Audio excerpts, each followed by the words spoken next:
Bismillahirrahmanirrahim. Today's topic is alternating current generator from chapter number 15। इसमें हमने पढ़ना है कि जनरेटर में हम मैकेनिकल एनर्जी को कैसे इलेक्ट्रिकल एनर्जी में वो कन्वर्ट होती है। इसमें हम इस प्रोसेस को सारा थोरली स्टडी करेंगे।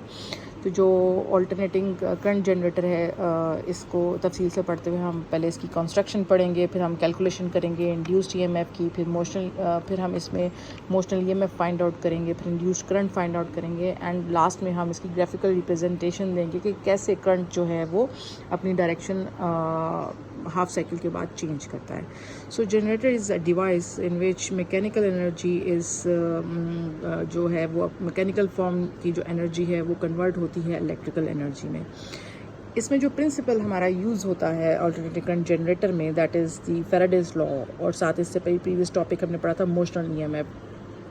थोड़ा सा इसको रिवाइज करते हैं कि मोशनल ईएमएफ में हमने पढ़ा था कि जब भी कोई रॉड जो है वो एक्सटर्नल मैग्नेटिक फील्ड में रोटेट करती है तो वहाँ ईएमएफ इंड्यूस होता है, और जो वो ईएमएफ इंड्यूस होता है उसकी वजह से इंड्यूस्ड करंट वहाँ पर होता है विदाउट एनी बैटरी। जो भी वहाँ पर करंट बनता है उसको हम इंड्यूस्ड करंट कहते हैं। तो ये हमने मोशनल ईएमएफ में पढ़ा था, और सेम यही फिनोमेना यहाँ पर भी यूज़ होगा। इसके अलावा फैराडेज में हमने पढ़ा था कि जैसे ही rate of change of magnetic flux होता है ईएमएफ इंड्यूस होता है। सो ये दोनों प्रिंसिपल्स जो है वो हम यहाँ यूज़ करेंगे। ऑल्टरनेटिंग करंट जनरेटर में बेसिकली ये अप्लाई होते हैं। इसमें क्या होता है कि एक कॉयल है जिसको हमने प्लेस किया होता है मैग्नेटिक फील्ड में, और उसमें हम उसको मैकेनिकल एनर्जी देते हैं जिसमें चेंज इन मैग्नेटिक फ्लक्स आता है जिसकी वजह से ईएमएफ इंड्यूस होती है। जैसे कि आपको एक फिगर नज़र आ रही है जिसमें हमने एक कॉयल है जिसके आपको 4 आर्म्स नज़र आ रहे हैं, that is A B C and D and then D to A। और ये जो 4 आर्म्स हैं ये रोटेट करता है बेसिकली अपने फिक्स एक्सिस के along in between north and south magnetic pole के दरमियान में। और अगर आप इसके ऊपर देखें तो फॉर एग्जांपल A B को कनेक्ट किया हुआ है मैंने इस स्लिप रिंग के साथ, और slip ring is basically connected to the brush and these are the carbon brushes. और ये जो CD हमारा आर्म है ये कनेक्टेड है हमारे रिंग R डैश के साथ, जो कि फर्दर आगे कनेक्टेड है ब्रश B डैश के साथ। और ये ब्रश B डैश और ये brush B is basically connected to the output circuit, जहाँ पर हमारी एक्सटर्नल रेजिस्टेंसेस लगी होती है जिसके अलॉन्ग जो यहाँ करंट इंड्यूस होता है वो बाहर की तरफ हम यूज़ करते हैं। और ये अपने एक्सिस के गिर्द ये जो आपको कॉयल नज़र आ रही है इसको हम फिज़िकली जो है वो एनर्जी अप्लाई करते हैं, इसको घुमाते हैं इस मैग्नेटिक फील्ड में जिससे मैग्नेटिक फ्लक्स चेंज होता है। और इस आर्म्स में इधर जो आपको ये रेक्टेंगुलर कॉयल नज़र आ रही है इसके अंदर ये आर्मेचर जिसको हम कह रहे हैं ये हमने प्लेस किया हुआ है। तो ये बेसिकली इसके अंदर करंट इंड्यूस होता है। जो यहाँ करंट इंड्यूस होता है वही हम एक्सटर्नली करंट को आगे यूटिलाइज़ करते हैं। तो हम खुद से इसको मैकेनिकल एनर्जी यानी हाथ से घुमाएंगे तो ये रोटेट करेगा बिटवीन द मैग्नेटिक फील्ड, और जिसकी वजह से ईएमएफ इंड्यूस होगी। तो सबसे पहले इसकी कंस्ट्रक्शन देखते हैं। कंस्ट्रक्शन में ये आर्मेचर का वर्ड यूज़ किया गया है। ये आर्मेचर बेसिकली क्या है, ये आयरन सिलेंडर होता है, उसके गिर्द हम कॉइल्स को मतलब एक वायर है उसको वाउंड कर देते हैं आयरन सिलेंडर के ऊपर, तो ये आर्मेचर कहलाती है। जैसे कि यहाँ पर आपको सिंपल एक नज़र आ रही है कि एक रेक्टेंगुलर कॉयल है, यहाँ पर सिंगल कॉयल हमने यूज़ किया है। प्रैक्टिकली जो है ये सिलेंडर के ऊपर नंबर ऑफ़ कॉइल्स को हमने टर्न किया होता है, और जो है वो इस तरह से एक आयरन सिलेंडर के ऊपर बाउंड हुई होती है। तो यहाँ पर हमने एक एग्जांपल दी है कि एक simple ABCD is basically armature, ठीक है, सिंगल एक कॉइल यूज़ किया हुआ है। और next to it is the permanent magnet हमने यूज़ किया। ये प्रोवाइड करता है हमें magnetic field to the armature, यानी आपने इस पूरे जो ABCD कॉयल है इसको प्लेस किया हुआ है between the magnetic external magnetic field. जो डिफरेंस बनता है जो हम यहाँ पर अब ऑल्टरनेटिव करंट जनरेटर पढ़ रहे हैं, इसके बाद हम जो है वो मोटर पढ़ेंगे। तो जो डिफरेंस यहाँ पर आता है यानी DC जनरेटर भी पढ़ेंगे, तो उसमें और इसमें जो फ़र्क आता है वो ये 3rd पॉइंट में है। इसके पास स्लिप रिंग्स हैं, उनमें स्प्लिट रिंग्स होते हैं। तो स्लिप रिंग्स क्या हैं, ये 2 कंसेंट्रिंग मेटल रिंग्स हैं जिसको हमने यहाँ पर लेबलिंग की है R और R डैश से, कनेक्टेड होते हैं to the ends of the coil. यानी अगर आप ये देखें तो ये जो आपको स्लिप रिंग्स नज़र आ रहे हैं ये स्लिप रिंग्स हैं, ठीक है। और ये बेसिकली 2 आपको जो आर्म्स नज़र आ रही हैं इस कॉयल की, इसके साथ अटैच्ड होते हैं। ये स्लिप रिंग्स बेसिकली जो है जैसे जैसे कॉयल रोटेट करता है तो ये स्लिप रिंग भी बेसिकली जो है वो स्लाइड हो रहे होते हैं। किससे फ्रिक्शन लेके स्लाइड हो रहे होते हैं? ये brushes B and B dash के साथ। ये क्या है brushes B and B dash? ये कार्बन ब्रशेस है, इसको हम बी एंड बी डैश से रिप्रेजेंट कर रहे हैं। इससे बेसिकली इन ब्रशेस के थ्रू एक्सटर्नल और इंटरनल जो हमारी कनेक्शन है इस सर्किट का, वो थ्रू दीज कार्बन ब्रशेस होते हैं। और ये कार्बन ब्रशेस फिक्स्ड होते हैं अपनी जगह पे, ये रोटेट नहीं करते। इसके ऊपर स्लिप रिंग्स बेसिकली स्लिप करते हैं और जिसकी वजह से नीचे की तरफ ये जो आर्मेचर आपको जिसको हम ये कॉयल कह रहे हैं, ये यहाँ पर रोटेट करता है। स्लिप रिंग्स यहाँ पर इनके साथ साथ रोटेट करेंगे। ब्रशेस फिक्स होते हैं, ये इससे फ्रिक्शन खाते हुए आगे की तरफ मूव करते जाते हैं। ब्रशेस मूव नहीं करते, ब्रशेस फिक्स रहते हैं। ये थी कंस्ट्रक्शन। अब हम इसमें कैलकुलेट करते हैं कि जैसे जैसे ये जो कॉयल है, ये रेक्टेंगुलर कॉयल, ये जैसे मूव करता है तो ईएमएफ इसमें इंड्यूस होती है और करंट इंड्यूस होता है। हम उसकी कैलकुलेशन करेंगे। अब हम सपोज करते हैं कि ये कॉयल जो है ये रोटेट कर रहा है एंटी क्लॉकवाइज, जैसे कि यहाँ डायरेक्शन दी हुई है कि ये एंटी क्लॉकवाइज इस तरह से मूव कर रहा है। और अगर हम इसको मैकेनिकली मैं इसको एंटी क्लॉकवाइज मूव कर रही हूँ तो ये तो इस तरह से रोटेट करेगा कि ए बी जो है वो इनवर्ड डायरेक्शन में मूव होगी, ए बी की डायरेक्शन इनवर्ड होगी। और यहाँ से सिमिलरली कपल प्रोड्यूस होगा तो सी डी की डायरेक्शन आउटवर्ड होगी। तो ये इस तरह से रोटेट करेगा, तो जिसकी वजह से यहाँ और हम इसको खुद से जो मूव करवा रहे हैं तो मैं इसको यूनिफॉर्म एंगुलर वेलोसिटी दूंगी, यानी एक्सेलरेशन गेन नहीं करेगा। हम कांस्टेंट वेलोसिटी के साथ इसको रोटेट करेंगे। तो जो एंगल आपके पास बनेगा बिटवीन ये मैग्नेटिक फील्ड लाइंस बी, ये magnetic field lines B and V के दरमियान, ये मेरी जो वेलोसिटी है जिससे मैं इसको मूव कर रही हूँ कॉइल के बिटवीन द मैग्नेटिक फील्ड, उसको उसके दरमियान, इन दोनों के दरमियान एंगल जनरली हम थीटा से रिप्रेजेंट करते हैं। ओके जी, अब यहाँ पर हमने कैलकुलेशन करनी है तो हम इसको डिवाइड कर देते हैं कि ईएमएफ इंड्यूस्ड इस आर्मेचर में किन किन साइड्स पे होगी, क्योंकि we have 4 sides, A to B, B to C, C to D, D to A। We have 4 sides और हमने देखना है कि 4 में से कितनी साइड्स में से करंट इंड्यूस होता है और किस में इंड्यूस नहीं होता। उसके लिए हम कुछ कैलकुलेशन को जो है वो फॉलो करते हैं। हमने इंड्यूस्ड ईएमएफ मोशनल ईएमएफ में पढ़ा था, that is VAVL sin theta. तो इमोशनल ईएमएफ को फाइंड आउट करते हैं अलोंग द आर्म AB। तो हम देखते हैं कि मैग्नेटिक फील्ड और वेलोसिटी के दरमियान जो एंगल बन रहा है, जो वेलोसिटी जैसे मैंने कहा कि अगर आप इसको एंटी क्लॉकवाइज मूव करते हैं तो ए बी की तरफ जो आप पुश करेंगे वो इनसाइड दी पेपर होगा, तो वी की डायरेक्शन इनसाइड दी पेपर होगी और बी की डायरेक्शन ये है, ये 90 डिग्री एंगल बना रहा है। इसका मतलब ये है कि यहाँ पर A B arm A B के अलोंग मैक्सिमम ईएमएफ इंड्यूस होगा। और डायरेक्शन ऑफ करंट किस तरफ होगी? डाउनवर्ड। ये हमारी डायरेक्शन ऑफ करंट के लिए हम राइट हैंड रूल यूज़ करेंगे, जिसमें हमने फिंगर्स की डायरेक्शन में हमारी मैग्नेटिक फील्ड फिंगर्स की डायरेक्शन में होगी, थंब जो है वो वेलोसिटी की डायरेक्शन में होगा जिस तरफ इनवर्ड इनटू दी पेपर होगा, एंड पाम की डायरेक्शन डाउनवर्ड होगी। पाम की direction that is downward. Palm की डायरेक्शन हमारी डाउनवर्ड होगी, तो इससे हम डायरेक्शन ऑफ, और जिसकी पाम की डायरेक्शन डाउनवर्ड होगी और पाम जो है हमारा इंडिकेट कर रहा होगा डायरेक्शन ऑफ आई को। तो अगर आप राइट हैंड रूल लगाएं तो यहाँ पर वी की डायरेक्शन में अगर थंब देते हैं और बी की डायरेक्शन में फिंगर्स देते हैं तो पाम की डायरेक्शन डाउनवर्ड होगी, और जिस तरफ पाम की डायरेक्शन होगी उस तरफ ही करंट उस आर्म में मूव कर रहा होगा। यानी इसका मतलब है ए बी में करंट की डायरेक्शन किस तरफ होगी? डाउनवर्ड होगी। तो इसका मतलब है कि ये तीनों क्वांटिटीज़ एक दूसरे के परपेंडिकुलर हैं, जिसकी वजह से maximum EMF along the arm AB induce होगा। Motional EMF along the CD। अब CD भी हमारा इसके बिल्कुल ऑपोजिट है, ये AB है और ये CD है। अब CD इज़ की जो डायरेक्शन है वो ये CD है। यहाँ पर मैग्नेटिक फील्ड की डायरेक्शन हम अगेन हर तरफ ही राइट हैंड साइड पे लेंगे, क्योंकि जो जिस तरह से प्लेस किया हुआ है उसके वो राइट हैंड साइड पर, यानी लेफ्ट आपके राइट हैंड साइड पर मैग्नेटिक फील्ड की डायरेक्शन है। तो अगर हम देखते हैं, जैसे मैंने आपसे कहा था कि अगर आप ऊपर की तरफ जो इस आर्म को अंदर की तरफ पुश करेंगे तो कपल जो प्रोड्यूस होगा उस दूसरे वाले आर्म में वो आउटवर्ड होगा। वो आउटवर्ड होगा तो वेलोसिटी की डायरेक्शन आउटवर्ड होगी। तो अगर आप राइट हैंड रूल यहाँ पर लगाते हैं, बाहर की तरफ थंब होगा, फिंगर्स इस डायरेक्शन में होगी, पाम की डायरेक्शन किस तरफ होगी? अपवर्ड होगी। और अगर आप देखें ये तीनों जो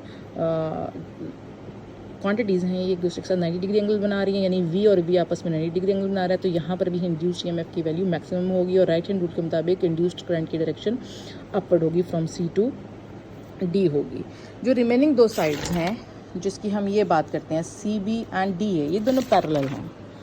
ये दोनों जो हैं सी डी सी बी और यहाँ से डी ए, ये दोनों मैग्नेटिक फील्ड के पैरेलल होंगी। यहाँ पर इन दोनों केसेस में एंगल 0 डिग्री बनेगा, इसलिए इंड्यूस्ड ईएमएफ इन आर्म्स में नहीं होगा और वैल्यू ऑफ इंड्यूस्ड ईएमएफ इन दोनों केसेस में क्या होगी, 0, because these both upper and lower arm becomes parallel to the magnetic field.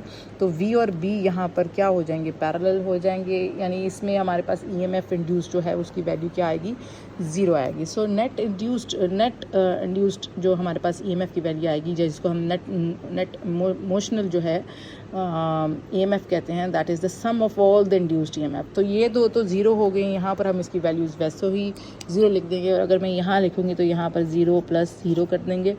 तो जो प्रीवियस वन है इसकी और इसकी जब दोनों ऐड होंगी तो इट बिकम्स, यानी 2 आर्म्स में आपके पास जो है वो ईएमएफ इंड्यूस हो रही है। So total EMF induce is equal to 2VBL sin theta. और अगर मैंने जैसे आपको पहले बताया कि 1 नंबर ऑफ कॉयल लिया था, लेकिन यहाँ n नंबर ऑफ टर्न्स होते हैं, तो हम कहते हैं कि इंड्यूस्ड ईएमएफ अगर n नंबर ऑफ टर्न्स होते तो हम साथ n को इसके साथ क्या कर देते, मल्टीप्लाई कर देते, जैसे हमने यहाँ पर n के साथ इसको मल्टीप्लाई किया है। अब एंगुलर वेलोसिटी की बात हमने शुरू में की थी, तो हमें पता है the relation between the linear and the angular velocity is equal to v is equal to r omega. तो यहाँ पर v की जगह मैंने वैल्यू सब्स्टिट्यूट कर दी एंगुलर वेलोसिटी की, दैट इज़ r ओमेगा, वो वैल्यू सब्स्टिट्यूट की। तो हमारे पास इसको रीअरेंज करने पे मैंने 2r और l को 2r और l को मैंने ब्रैकेट में लिख लिया, बाकी टर्म्स को अगेन सिंपली वैसे ही रहने दिया। यानी induced EMF is equal to n omega 2RL b sin theta. ये ऊपर वाली सारी टर्म्स है, काउंट करके भी देख लें आप। 2RL को सेपरेट इसलिए किया है क्योंकि आपके सामने ये अगर फिगर है कि this is the length of the coil and this is the from the axis से अगर हम इसको देखें, ये हमारा एक्सिस है, एक्सिस से इस तरफ जो हमारे पास लेंथ बनती है उसको हमने r से डिनोट कर दिया। और अगर टोटल इसकी विड्थ कैलकुलेट करें तो ये twice a time of r बनेगा, जिसको हम 2r कह रहे हैं। तो हमें पता है कि length into width becomes the area of the loop. वो किसके इक्वल होती है, एरिया ऑफ द लूप के। ये चीज़ मैंने यहाँ की है कि twice a time of RL becomes is equal to the area of the loop. So इसका मतलब है कि जहाँ 2RL आ रहा है मैं उसको वहाँ एरिया A से रिप्लेस कर सकती हूँ। So induced EMF is equal to n omega A B sine theta. Theta हमें पता है is equal to omega T times होता है, ओमेगा टी होता है, तो वहाँ पर मैंने उसकी वैल्यू सब्स्टिट्यूट कर दी। तो induced EMF is equal to n omega A B sine omega T. अब हम फाइंड आउट करते हैं कि इंस्टेंटेनियस ईएमएफ क्या होगा, यानी किसी भी पॉइंट पर हम ईएमएफ फाइंड आउट करेंगे तो कैसे करेंगे। तो उसके लिए अगर हम मैक्सिमम वैल्यू फाइंड आउट करें इंड्यूस्ड ईएमएफ की, तो वो क्या होगी, उसमें थीटा की वैल्यू 90 डिग्री होनी चाहिए, तभी हमारे पास साइन की वैल्यू मैक्सिमम आएगी। या हम यूँ कह सकते हैं कि साइन ओमेगा टी की वैल्यू क्या होनी चाहिए, 1 होनी चाहिए। अगर यही वैल्यूज़ मैं इक्वेशन नंबर 1 इनमें से किसी में सब्स्टिट्यूट कर दूँ, साइन थीटा के लिए 90 सब्स्टिट्यूट कर दूँ या साइन ओमेगा टी के लिए 1 सब्स्टिट्यूट कर दूँ, तो मैक्सिमम वैल्यू के लिए हम ई नॉट का सिंबल यूज़ करते हैं, जिसको हम ई मैक्सिमम कहते हैं। तो ये value N omega A B आ जाएगी। So E naught is equal to E maximum N omega A B. अगर ये जो वैल्यू है जहाँ एन ओमेगा ए बी लिखा हुआ है, अगर मैं इसको जो कि इक्वल है ई नॉट के, इसकी एन ओमेगा ए बी की बजाय अगर ऊपर वाली इक्वेशन में एन ओमेगा ए बी की बजाय ई नॉट सब्स्टिट्यूट कर दूँ, तो कुछ उसकी जो शेप है या उसकी जो इक्वेशन है वो कुछ इस तरह की बन जाएगी, E is equal to E not sine theta. यानी मैंने एन ओमेगा ए बी की जगह क्या सब्स्टिट्यूट कर दिया है, simply E not. E not का मतलब है कि ये मैक्सिमम वैल्यू है। अगर हम मैं इसको लिखना चाहूँ तो कुछ ऐसे लिखेंगे कि ये ई जो है this is called the instantaneous EMF, E naught is the maximum EMF. और ये दोनों चीज़ें डिपेंड, यानी इंस्टेंटेनियस ईएमएफ बेसिकली डिपेंड करती है कि हमारा एंगल क्या होगा। अगर एंगल मैक्सिमम होगा तो इंड्यूस्ड ईएमएफ मैक्सिमम होगी, अगर एंगल 0 होगा तो 0 होगी, और अगर 0 से मैक्सिमम के दरमियान कोई भी एंगल होगा तो वो एंगल थीटा होगा। ठीक है जी। नेक्स्ट टू इट इज़, अगर आप देखें तो थीटा की जगह मैंने सब्स्टिट्यूट कर दिया है ओमेगा टी, और ओमेगा हमें पता है किसके इक्वल होता है, omega is equal to 2 pi F of is equal to omega तो अगर ओमेगा की जगह मैं यहाँ सब्स्टिट्यूट कर दूँ तो इंड्यूस्ड ईएमएफ की वैल्यू निकलेगी E is equal to E not sine 2π/ft। ये कुछ उसकी हम शेप चेंज करें, वैल्यू सब्स्टिट्यूट करते जा रहे हैं, अदरवाइज़ ये तीनों चीज़ें एक ही हैं। इसी तरीके से सिमिलरली हम इंड्यूस्ड ईएमएफ की तरह से ही इंड्यूस्ड करंट फाइंड आउट करेंगे। We know that by Ohm's law induced current is equal to E over R. E की वैल्यू आप यहाँ से सब्स्टिट्यूट करें, ऊपर से कोई भी वैल्यू उतार लें। फॉर एग्जांपल ये वैल्यू इक्वेशन नंबर 2 से मैंने यहाँ सब्स्टिट्यूट की है, E not sine omega R T over R. What is E not over R? It is, ये मैक्सिमम EMF है तो ये मैक्सिमम करंट होगा।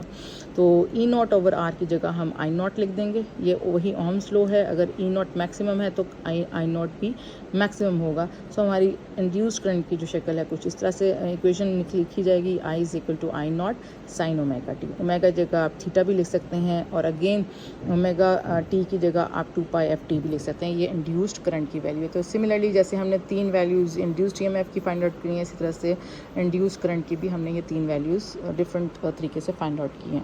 ये एक इंपॉर्टेंट पॉइंट है कि AC अल्टरनेट करता है direction once in one cycle, एक दफ़ा ही वो अपनी डायरेक्शन चेंज करता है इन वन साइकिल, और AC जो है वो रिवर्स इस direction in f times per second. ठीक है, जो अल्टरनेटिंग करंट है वो फ्रीक्वेंसी, जो भी हमारी गिवन फ्रीक्वेंसी होगी उसके हिसाब से पर सेकंड के हिसाब से अल्टरनेटिंग करंट अपनी डायरेक्शन को क्या करेगा, चेंज करेगा।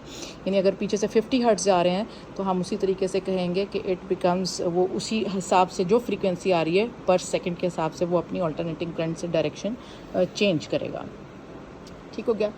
तो यहाँ से इसकी ग्राफिकल रिप्रेजेंटेशन भी हम देख लेते हैं। ये मैंने कंप्लीट इसकी एक फिगर बनाई है, और यहाँ पर ये शो किया जा रहा है कि जैसे आपको देखो जैसे कि आपके यहाँ पर नज़र आ रहा है कि ये नॉर्थ और साउथ के दरमियान हमने कॉइल रखा हुआ है। मैंने सिर्फ इसकी डायरेक्शन को जो है वो आगे चेंज किया है, अदरवाइज़ नॉर्थ से साउथ के दरमियान ये सिर्फ इसकी फर्स्ट प्रेजेंटेशन ये है, फिर सेकंड ये, यानी ये कैसे रोटेट कर रहा है हर पॉइंट पर हमने उसको नोटिस कर लिया। दो एक्चुअल उसकी जो फिगर है वो यही एक ही है, लेकिन हम सिर्फ उसकी ओरिएंटेशन को देख रहे हैं कि कैसे चेंज कर रहे हैं। जैसे आप देख रहे हैं कि ये फर्स्ट पॉइंट पर अगर आप नज़र आ रहे हैं, यहाँ करंट की वैल्यू 0 है, और ये वही ब्रशेस हैं, ब्रशेस कांस्टेंट रहेंगे। स्लिप रिंग्स जो हैं वो अपनी डायरेक्शन ऐसे चेंज करेंगे, जैसे ए बी नीचे से चेंज कर रहे हैं अपनी डायरेक्शन ऊपर से, स्लिप रिंग्स रोटेट कर रहे हैं, लेकिन ब्रशेस बी और बी डैश अपनी जगह पर क्या हैं, ये कांस्टेंट हैं, ये मूव नहीं करते। अगर ए बी पे हम क्योंकि ख़ुद से मैकेनिकल एनर्जी देनी है, हम खुद से मूव करवा रहे हैं इसको एंटी क्लॉकवाइज, तो वी की डायरेक्शन भी ये होगी, बी की डायरेक्शन भी ये होगी, दोनों के दरमियान एंगल क्या बनेगा, दैट इज़ 0 डिग्री। तो यहाँ करंट इंड्यूस नहीं होगा, यहाँ EMF इंड्यूस नहीं होगी, क्योंकि इन दोनों के दरमियान एंगल क्या है, 0 डिग्री है। एंगल क्या है, 0 डिग्री है, तो इसलिए करंट इंड्यूस नहीं होगा। लेकिन अगर यही चीज़ ए बी रोटेट करके, जैसे कि ये दोनों, ये आप कह सकते हैं कि ये रोटेट कर रहा है, ये ए बी है इस डायरेक्शन में, ये रोटेट करके अगर इस तरफ आएगा तो आप ये देख रहे हैं, यानी जैसे भी कोई चीज़ है आप कह लें कि ये रोटेट कर रही है, ठीक है, और वो रोटेट करके जो अगर इस पॉइंट पे है और रोटेट करके जब वो नेक्स्ट पे इस पॉइंट पर जाएगी तो उस जगह पे आप देखें कि V की डायरेक्शन इनवर्ड हो जाएगी और B की डायरेक्शन क्या होगी, जो सेम वही रहेगी। तो दोनों के दरमियान यहाँ पर अगर आप देखें तो एंगल क्या बन रहा है, 90 degree. So theta becomes 90 degree को हम सब्स्टिट्यूट करते हैं, तो यहाँ पर एंगल जो है वो 90 डिग्री की वजह से करंट मैक्सिमम आएगा। ठीक है, इससे नेक्स्ट पे देखें, जब ये रोटेट यहाँ से करके आगे, यानी पहले यहाँ पॉइंट पे था, फिर रोटेट करके यहाँ आया, यहाँ से जब ये इस पॉइंट पर जाएगा तो उस वक्त V की डायरेक्शन आपके लेफ़्ट साइड पे हो जाएगी और B की डायरेक्शन उस तरफ है। इन केसेस में एंगल जो है वो आपके सामने 180 डिग्री बन रहा है, 180 डिग्री फिर हम सब्स्टिट्यूट करते हैं इस फार्मूला में, तो I की वैल्यू फिर क्या हो जाएगी, 0 हो जाएगी। इससे नेक्स्ट स्टेप में आए तो फिर जब वो एक चीज़ पहले यहाँ थी, फिर यहाँ पर आ गई, फिर सर्कुलर पॉइंट पर यहाँ पर आएगी, तो फिर इस पॉइंट पर जब आएगी तो V की डायरेक्शन आउटवर्ड हो जाएगी और B की डायरेक्शन इस तरफ होगी, और उस केस में एंगल जो है आपके पास 270 डिग्री बनेगा, और 270 डिग्री की वैल्यू सब्स्टिट्यूट करेंगे तो -1 आएगी, जिसके वजह से करंट जो है अपनी डायरेक्शन चेंज करेगा but in opposite direction. Last में अगेन वो अपना एक सर्कुलर रूट कंप्लीट करता है, पहले यहाँ है फिर इस साइड पे पहुँचता है, फिर जब ये यानी पहले 0 डिग्री पे है, फिर वो 90 डिग्री पे जाता है, फिर 180 डिग्री पे जाता है, फिर 270 से दोबारा 360 पे आता है, तो ये दोनों फिर अगेन वापस साइकिल कंप्लीट होता है, तो उसी पॉइंट पर आ जाता है। V भी एक दूसरे के पैरेलल हो जाते हैं। 360 सब्स्टिट्यूट करेंगे तो वो साइन 360 किसके इक्वल होता है, 0 के इक्वल होता है। अगर हम इसी तरीके से जहाँ करंट 0 है, यहाँ अगर एक्सिस ग्राफ में ड्रॉ करते हैं तो यहाँ करंट 0 है, यहाँ करंट मैक्सिमम है, यहाँ करंट फिर ज़ीरो है, यहाँ पर करंट की डायरेक्शन चेंज होती है क्योंकि माइनस साइन आता है और फिर करंट यहाँ पर ज़ीरो हो जाता है। तो अगर आप देखें ये ऑल्टरनेटिंग करंट है, एक दफ़ा ये पॉजिटिव डायरेक्शन आ रही है और एक दफ़ा क्या आ रही है, नेगेटिव डायरेक्शन आ रही है। तो यानी एक साइकिल में एक दफ़ा ऑल्टरनेटिंग करंट अपनी डायरेक्शन को क्या करता है, चेंज करता है। अब हम यहाँ से राइट हैंड रूल से भी फाइंड आउट करते हैं। जैसे यहाँ करंट ज़ीरो है तो इस लूप में आउटसाइड पे करंट ज़ीरो रहेगा, लेकिन यहाँ पर अगर V की डायरेक्शन इनवर्ड है और B की डायरेक्शन ये है और अगर हम राइट हैंड रूल लगाते हैं तो थंब के मुताबिक V जो है वो इनवर्ड आएगा बुक के या आपके पेज के, B की डायरेक्शन यानी फिंगर की डायरेक्शन इधर होगी और पाम की डायरेक्शन किस तरफ होगी, डाउनवर्ड। और अगर इसको हम कंप्लीट करते हैं तो ये देखें ये करंट की डायरेक्शन यहाँ से होते हुए ये नीचे वाले स्लिप रिंग से होते हुए, क्योंकि स्लिप रिंग इस ब्रश से अटैच है, इस ब्रश से होता हुआ ऐसे की तरफ बाहर की तरफ फ्लो करता हुआ वापस इस स्लिप रिंग से होता हुआ इसका कनेक्शन AB के साथ है, ऐसे वापस कंप्लीट करेगा। इसमें फिर करंट ज़ीरो है, ठीक है, इसमें करंट फ्लो नहीं कर रहा। लेकिन नेक्स्ट टू इट अगर आप यहाँ देखें तो V की डायरेक्शन आउटवर्ड है, B की डायरेक्शन ये है और अगर राइट हैंड रूल लगाएं तो थंब आउटवर्ड होगा, B की डायरेक्शन फिंगर्स उधर ही रहेंगी, लेकिन पाम की डायरेक्शन किधर होगी, अपवर्ड। अब यहाँ से करंट मूव करता हुआ इस स्लिप रिंग, ये स्लिप रिंग इस ब्रश से अटैच है, यहाँ से होता हुआ यहाँ पर करंट जाएगा, फिर यहाँ से होता हुआ इस ब्रश से आएगा, ये ब्रश रिंग इस स्लिप रिंग से अटैच है और ये स्लिप रिंग बेसिकली CD से अटैच है, तो यहाँ से होता हुआ ये अपना डायरेक्शन ऑफ करंट क्या करेगा, कंप्लीट करेगा। इससे नेक्स्ट स्टेप में फिर करंट ज़ीरो है और अगर आप देखें तो करंट एक पीक यहाँ दे रहा है और एक पीक यहाँ दे रहा है। इस पीक पे, ये पॉजिटिव पीक पे करंट की डायरेक्शन आपके जा रही है from your right side to your left side, यहाँ पर जा रही है। इसमें करंट की डायरेक्शन बिल्कुल ऑपोजिट हो रही है, ये आपके लेफ्ट साइड से कहाँ जा रही है, राइट साइड की तरफ जा रही है, यानी डायरेक्शन ऑफ करंट बिल्कुल क्या है, ऑपोजिट हो गई है 180 डिग्री। ये पहले लेफ्ट साइड पे जा रही थी, ये राइट साइड पे जा रही है, तो डायरेक्शन ऑफ करंट एक दूसरे के बिल्कुल क्या है, ऑपोजिट हैं 180 डिग्री।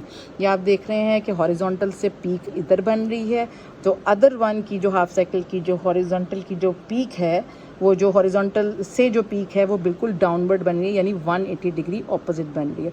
तो ओवरऑल ये हमारे पास जो है वो ग्राफिकल रिप्रेजेंटेशन है ऑल्टरनेटिंग जनरेटर की, ऑल्टरनेटिंग करंट जनरेटर की ऑफ जो वेरिएशंस आती हैं करंट की as a function of theta. ठीक है जी, थैंक यू।